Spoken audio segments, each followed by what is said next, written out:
Welcome home to USA Global TV and Radio, a place where dreams take flight, with authentic storytelling, diverse perspectives and meaningful conversations, where global stories unite and bridges are built beyond all borders. Discover world-class education, entertainment, hope and inspiration. Together, we're building bridges worldwide. Subscribe to our channel, USA Global TV. Download our app, USA Global TV. Be our guest or join our team. Visit usaglobaltv.com. Thanks to our founder and executive producer, Dr. Jacqueline Kerbeck. Music score by Yeffy Tang from Cloud Road Music.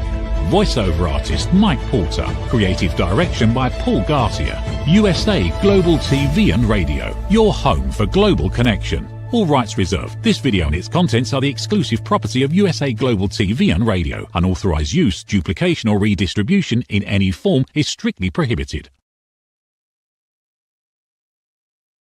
Hello and welcome to our show today, The Voice of Healing. The topic is the secret to aging gracefully, how to do it, the art of metamorphosis. So hello and welcome to this episode of The Voice of Healing, where we provide high-class education for all our viewers. We also encourage our followers to have access to free content that will help them in their journey on Earth. This episode is very interesting because it concerns pretty much everyone, because everyone will age.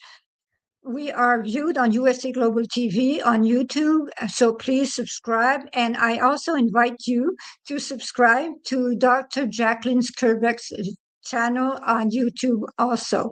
So we are viewed by thousands of viewers and subscribe because there is such content. You will find something to interest you. That is very, very important. So I introduce myself. I am Reverend Lydia Fougères, Reverend in Metaphysics and author of the 2-volume series, 111 Reflection for the Earth Odyssey, available on Amazon. I am also a spiritual teacher who works on personal transformation, introspection, mindfulness, and compassionate self-discovery. I invite my readers to engage in life through curiosity and sense of sacred connection to my programs. You can contact me to register to my groups to achieve an exciting spiritual journey. I am also the inventor of the Miracle Mist, which is a spray that purifies spaces by elevating vibrations. The same principles as purification incense, but this without the scent. Actually, it is a lot more useful. It is created to elevate the energy, get rid of ghosts, and elevate to meditate.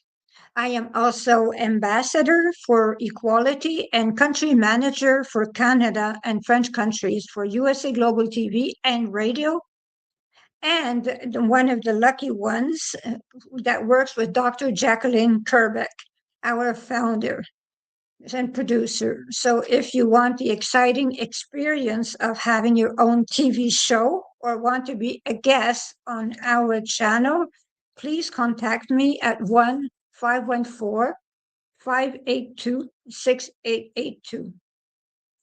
So let us explore our subject now. The secret of aging gracefully, the art of metamorphosis. We often believe that aging is a slow subtraction. We lose firmness, we lose memory, we lose people, we lose time. But those who have mastered the art of aging gracefully know something that young people don't know. Aging is not a loss. It's a pruning. The secret lies not in fighting the mirror, not in stubbornly trying to maintain a version of oneself that brings to another decay. That's an illusion. It is exhausting. Grace, on the other hand, is born from the radical acceptance of metamorphosis. Curiosity as the fountain of youth. Time only damages minds that become rigid. Aging gracefully means refusing to become a relic. Do you feel you are a relic? Well, maybe you have to work on it. It's about keeping that spark of wonder alive. The person that ages well is that person that is 60, 70, 80, that still dares to learn a language, change their mind on an issue, marvels at the changing light at dusk. The mind that renews itself never truly ages. It becomes more refined. That is all. The mirror has become a polite adversary, a cruel diplomat who each morning negotiates the terms of our decline. For us that see it that way, we scrutinize the edges of our eyelids. We hunt for the silvery intruder in our hair. I start to have gray hair. So we observe this new geography taking shape on our face. Valleys carved by laughter, canyons etched by worries, a map we didn't choose, but which time has drawn without our knowledge. It is at this precise moment that the myth of the fountain of youth ceases to be a children's fable and becomes an obsession, a silent prayer for some of us, not me.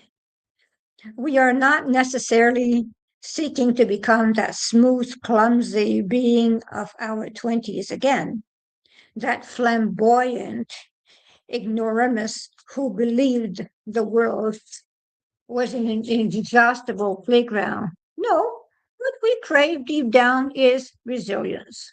We dream of that miraculous potion that would not restore our naivete, but our vigor.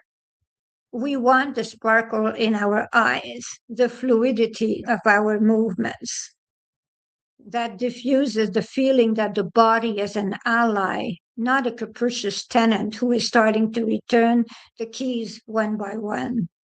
The quest for the fountain is the refusal to grow weary. It is that fierce desire to keep chasing trains, climbing mountains, desiring with the same voracious appetite as before. Growing old means accepting that the horizon is approaching.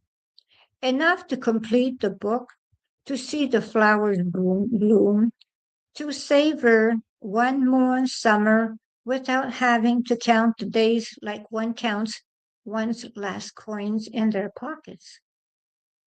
You let go of the burden.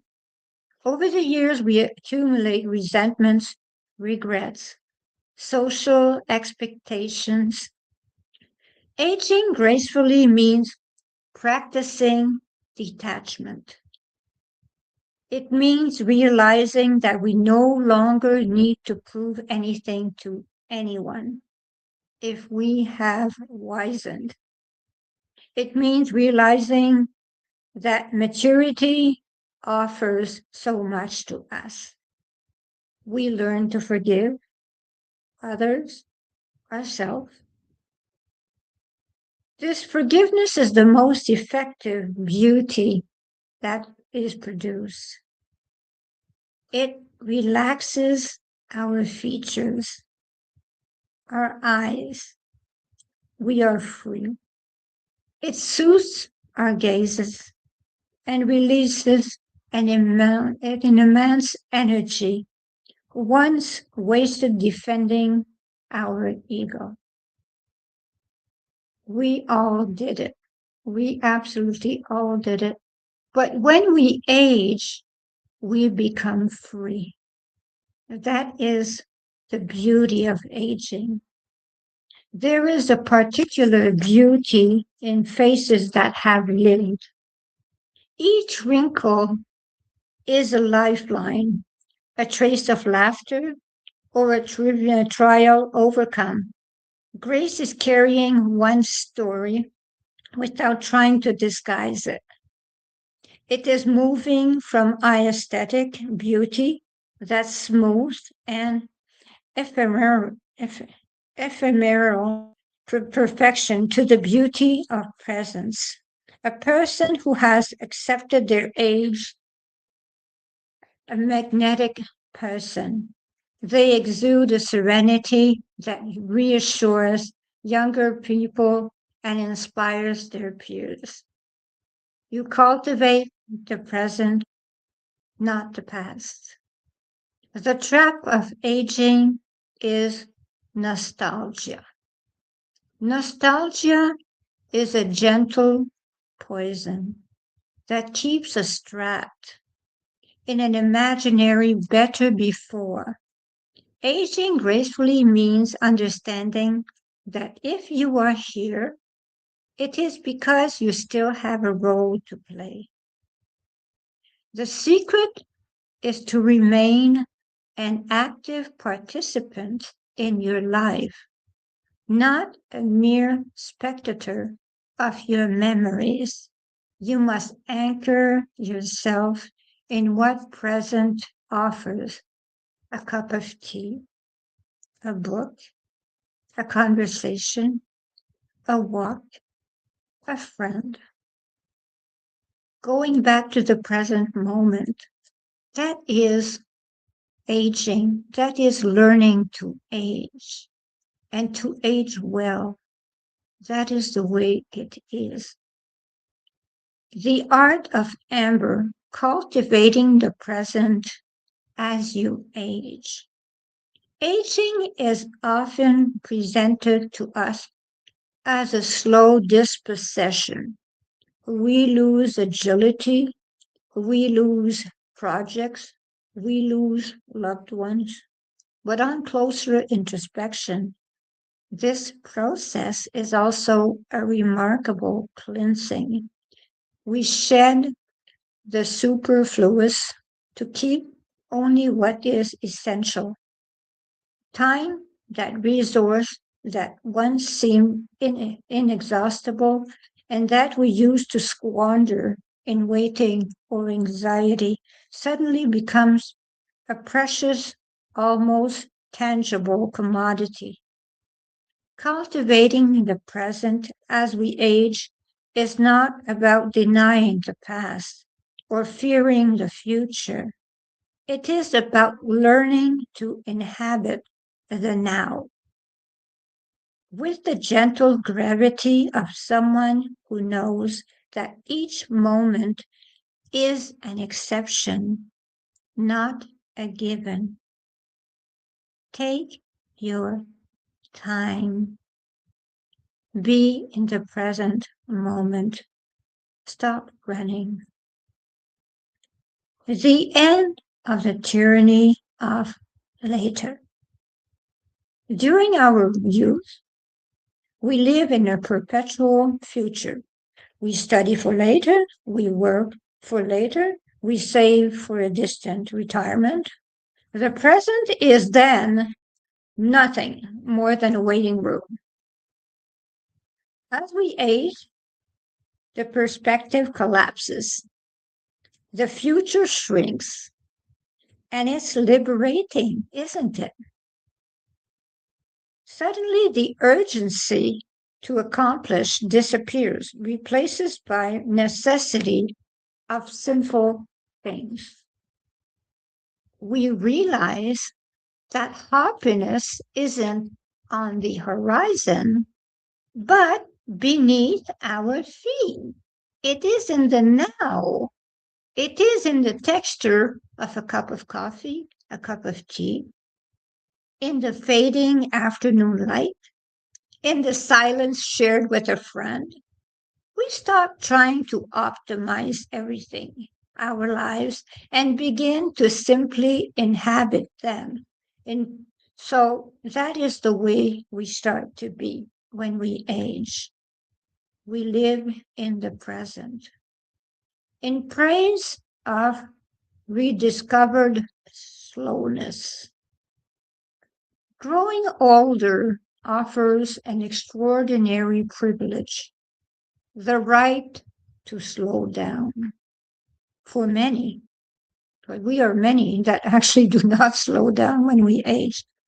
But when we age, we earn the right to slow down. The world rushes by, frenetic, but our bodies impose a more peaceful rhythm. Instead of fighting against the slowing down, we can make it our ally. Slowing down allows you to savor things. When you're 20, you relish, you devour miles and experiences like you drink water. So you never end. It is always, I will do this, to do that, to do this, to do that. But when you are 60 or 70 or 80, you relish the scenery.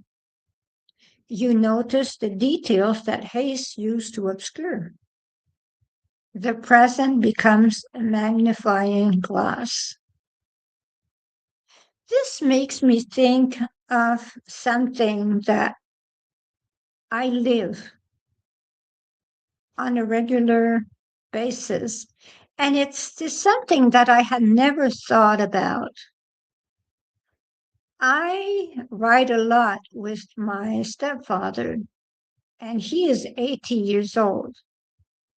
And I am a person that when I am in a car, actually, I do not look at the scenery. I just look in front and so on. But he is 80 years old and he looks everywhere. And everything seems absolutely wonderful. And I always tell him, could you please look at the road? So this is the problem that I have. I say, could you please look at the road? But this actually, that I just said, makes me think that I will stop.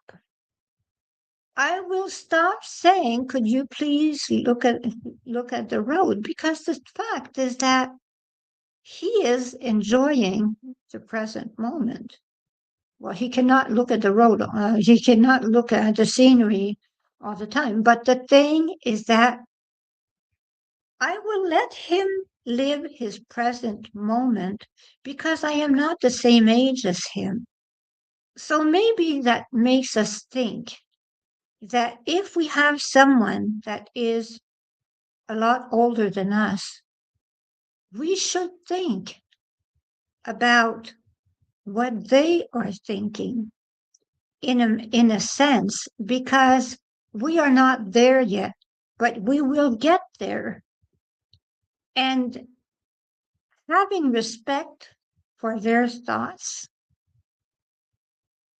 is a show of maturity, because I am a person that I have to go from their point A to point B, and that is just point A to point B. But I will now be careful of this point A to point B when I am with my stepfather, because he lives in the present moment and enjoys the scenery. So this is a lesson for me. This is a very good lesson for me to learn. So maybe learn the same lesson as me. So food for thought. We also have the wisdom of selective amnesia.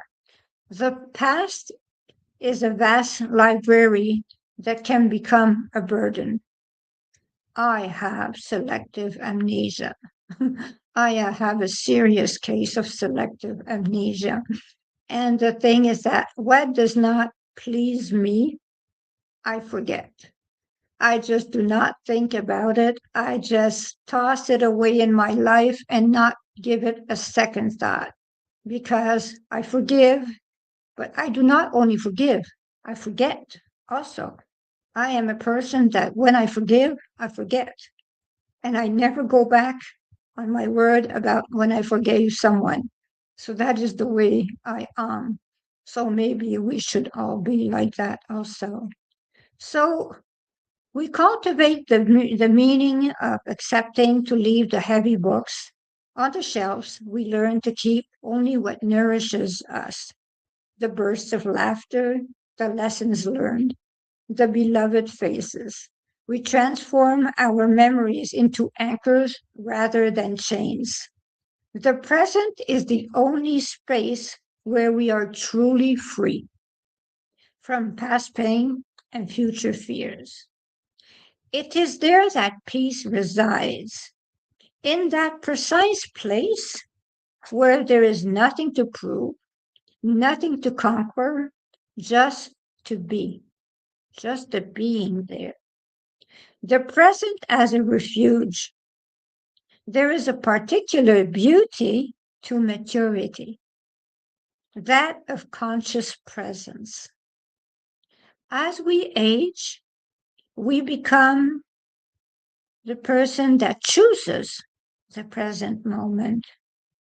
We choose to be ourselves, that of conscious present in the I. We are in the I state. We recognize ourselves fully. We used to apologize for existing when we were young. We apologize. We used to apologize for no longer being around. We do not have to do it anymore. We just are. We are not there. We do not have to apologize. That is it. And then one day we allow ourselves to be exactly where we are. That is when we age. That is the way it is. We cultivate the present moment, and it means choosing not to be a spectator of our own decline, but an actor in a life that is becoming simpler. It means looking at the world no longer as a battlefield, but as a garden where flowers last only a season, which makes them, by definition, sublime. As we age, the present becomes like amber, preserving our sweetest moments. It is not about staying young, but about staying awake, because ultimately, being present is the only way to never grow old. It is about remaining contemporary with ourselves, second by second, until the very end. I saw that many times as a nurse. People that age with so much grace. I have an aunt that lived, a great aunt that lived till 104, who aged gracefully, and she was absolutely in the present moment till her last breath. It was beautiful to see. So I wish for everyone to know someone that actually lives in the present moment, that ages gracefully. I am a lucky person that has those kind of people around me, and they age gracefully, and I am very respectful of them. I found myself very lucky. So look around and you will see them. Just look around. They are there. You just do not see them.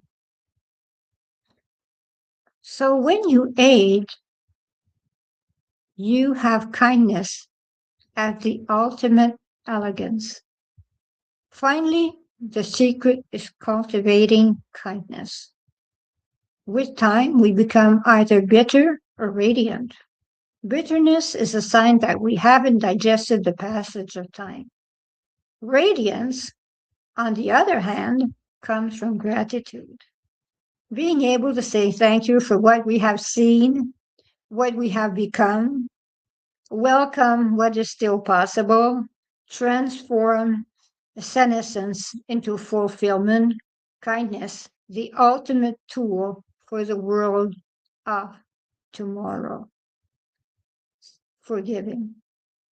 In a world that often is governed by the law of the strongest, the fierce, the competition, the race for results, we tend to confuse strength with harshness, efficiency with toughness.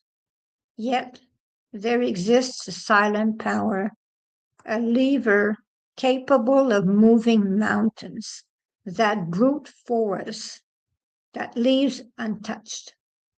It is kindness. Far from being a sign of weakness or mere naive niceness, kindness is the ultimate tool for influence and human transformation. It is the art of unlocking potential.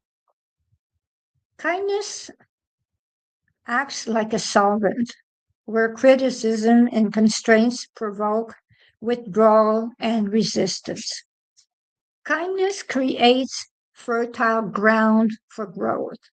When someone feels genuinely respected and valued, their nervous system shifts from survival mode, which is defense, to creation, which is openness.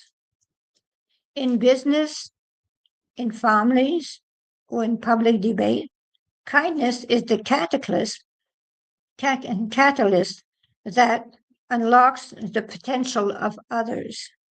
You don't pull a flower to make it grow. You give it light, water, healthy soil. Kindness is that light. It is not complacency. It is requirement. The requirement to see in others, even in their mistakes, a potential ally. It is a precision instrument. Why call it the ultimate instrument? Well, because it is the most precise tool for navigating the complexities of human relationships. Anger is a hammer. It breaks everything it touches. Cunning is a hook. It manipulates, but eventually jams. Kindness, on the other hand, is a scalpel. It allows you to reach the heart of the problem without destroying the human fabric. It allows you to address conflicts, not to seeking to destroy the adversary, but to seeking to resolve the discord. It transforms me against you into us against the problem. Because there are so many problems to solve.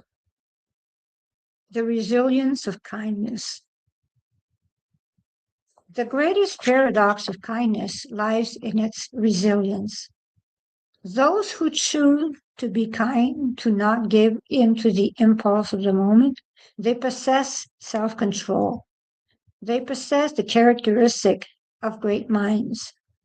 Responding to aggression with kindness is a high wire act.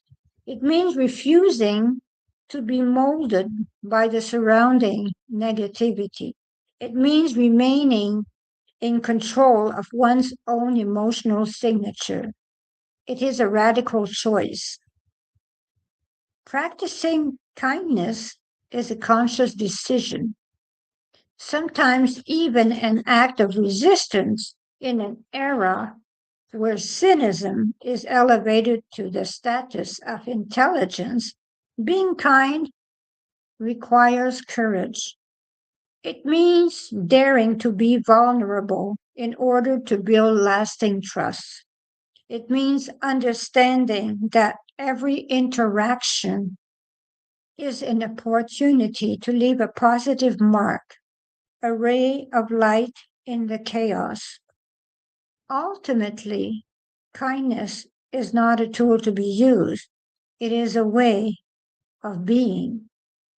While force can conquer territories, only kindness can win hearts and build bridges that time cannot destroy. It is the ultimate instrument, not because it crushes, but because it uplifts. By choosing kindness, we not only change the world around us, we become the architects of a more breathable humanity. In conclusion, aging gracefully isn't about trying to stay young, it is about accepting the process of becoming more, deeper, freer, more lucid. It is about transforming your body, which slows its pace, into a temple for the spirit that in turn gains in freedom.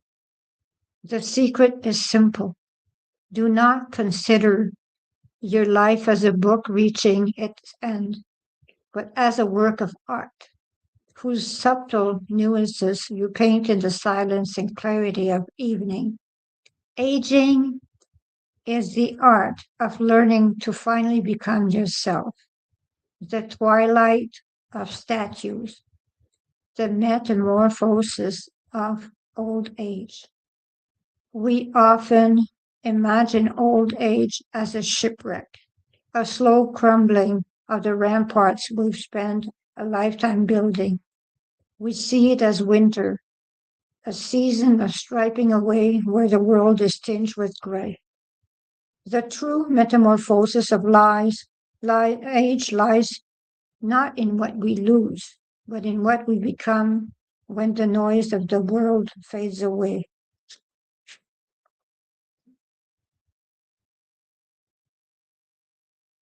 Growing old means leaving the solid ground of certainties to learn the language of the air.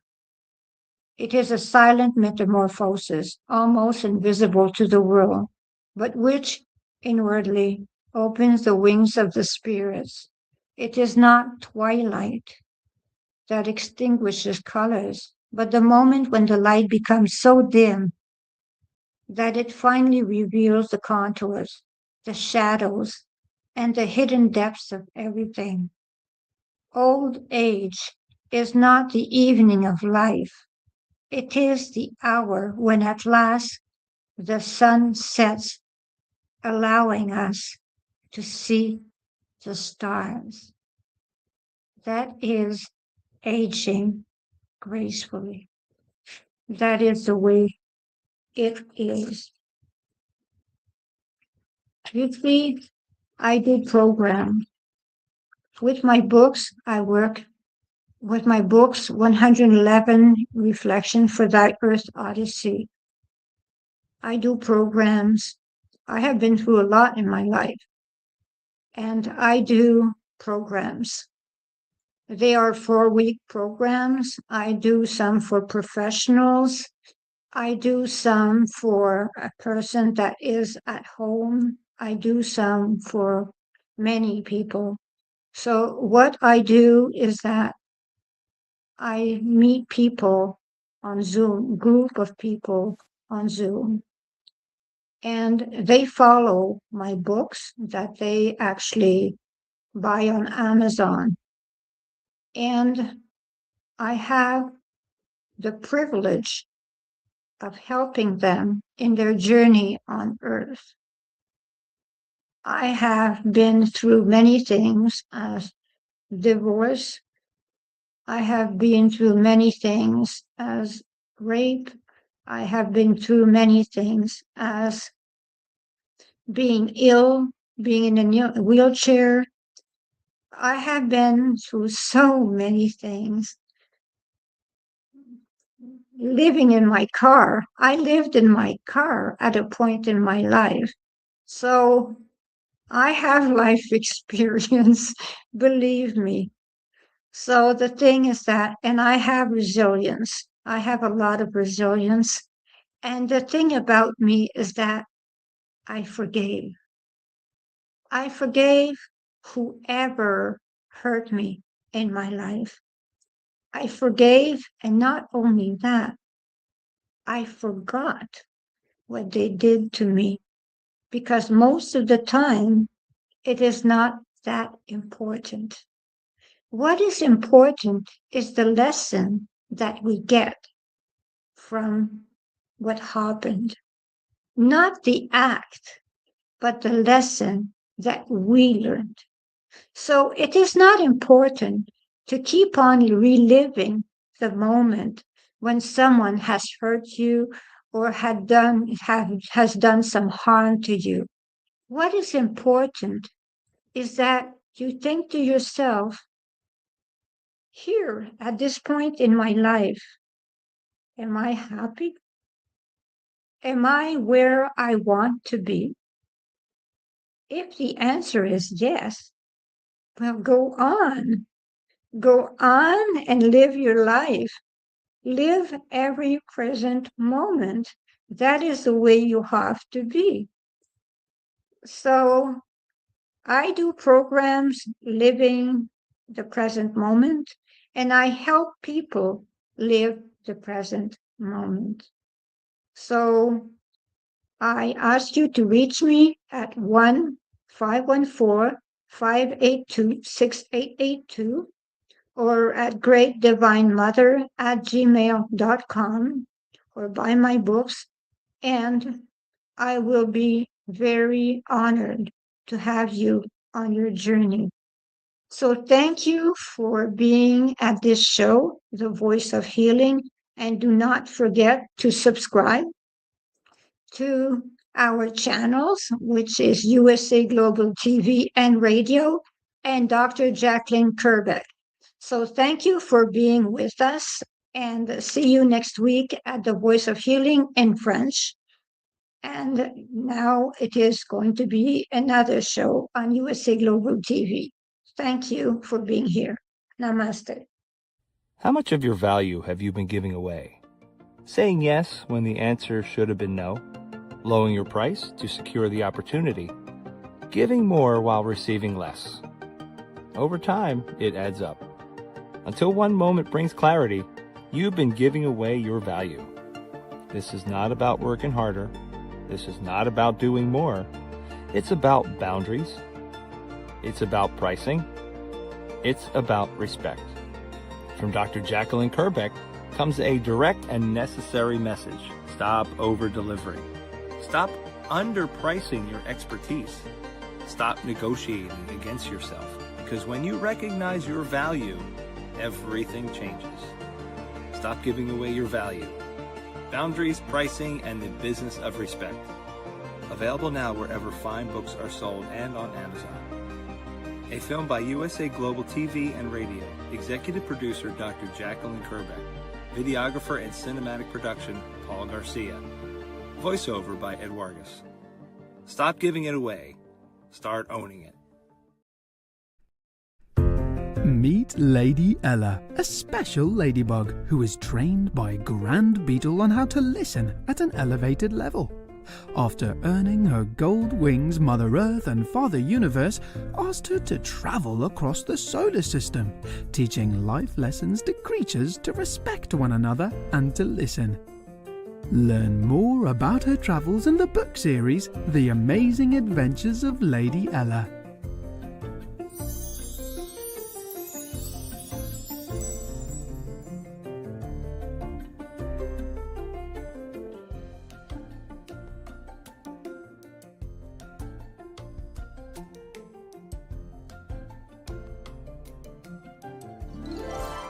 The Amazing Adventures of Lady Ella, the Listening Mentor.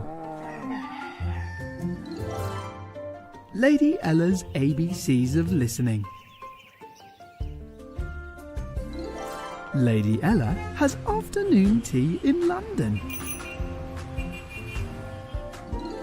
The ocean calls and Lady Ella listens. Lady Ella listens in the Baobab National Game Park. Lady Ella's space adventure across the universe.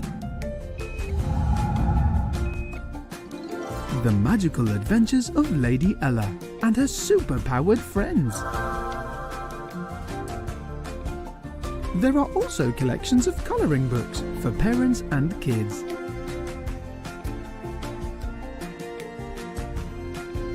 Providing world-class education, entertainment, hope and inspiration. Join our team of elevated listeners to teach children elevated listening skills. Lady Ella would like to teach you and your family how to listen at an elevated level.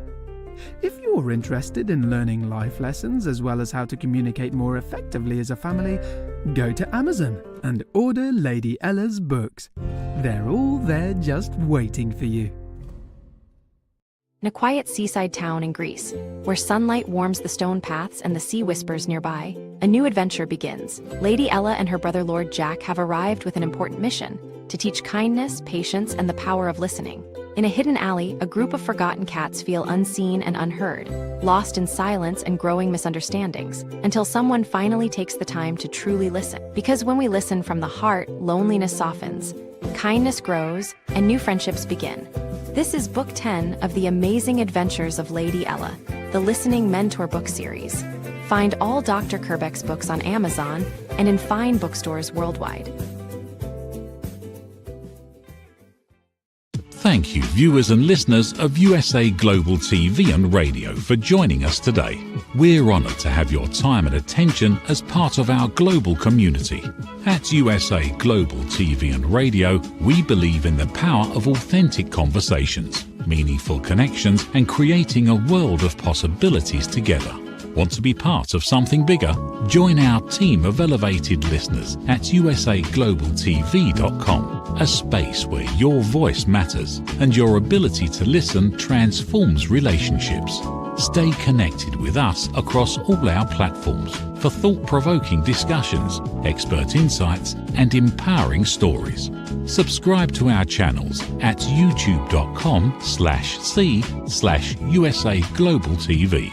Follow us on social media and explore the endless opportunities we're creating for growth, learning, and inspiration.